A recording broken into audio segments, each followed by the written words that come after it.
Hello everyone, welcome back to my channel. మేము ఇవాళ బూందీ లడ్డు చేసుకున్నాం. శనగపిండిలో కొంచెం బేకింగ్ సోడా వేసుకొని వాటర్ వేసి దోశ బ్యాటర్ లాగా ప్రిపేర్ చేసుకోవాలి. ఇంకో పక్క ఆయిల్ హీట్ అయ్యాక బూందీ వేసుకున్నట్టు వేసుకోవాలి. ఎల్లోయిష్ కలర్ వచ్చేదాకా ఫ్రై చేసుకోవాలి. అండ్ నెక్స్ట్ షుగర్ సిరప్ కూడా ప్రిపేర్ చేసుకుంటున్నాము. కొంచెం ఇలాచీ పౌడర్ వేసి ప్రిపేర్ చేసుకోవాలి. అండ్ మనం బూందీ చేసింది కొంచెం మిక్సీలో వేసుకొని మిక్సీ గ్రైండ్ చేసుకోవాలి. అండ్ షుగర్ సిరప్ అయిపోయిన తర్వాత స్టవ్ ఆపేసి ఆఫ్గా బూందీ వేసుకొని ఒకసారి కలుపుకొని మిక్సీ చేసుకున్న బూందీ పౌడర్ని కూడా వేసుకొని బాగా కలుపుకోవాలి.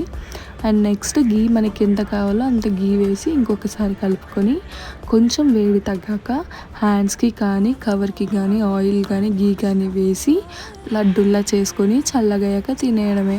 చాలా బాగున్నాయి, మీరు కూడా ట్రై చేయండి. అంతే, ఇంక వీడియో. Bye bye.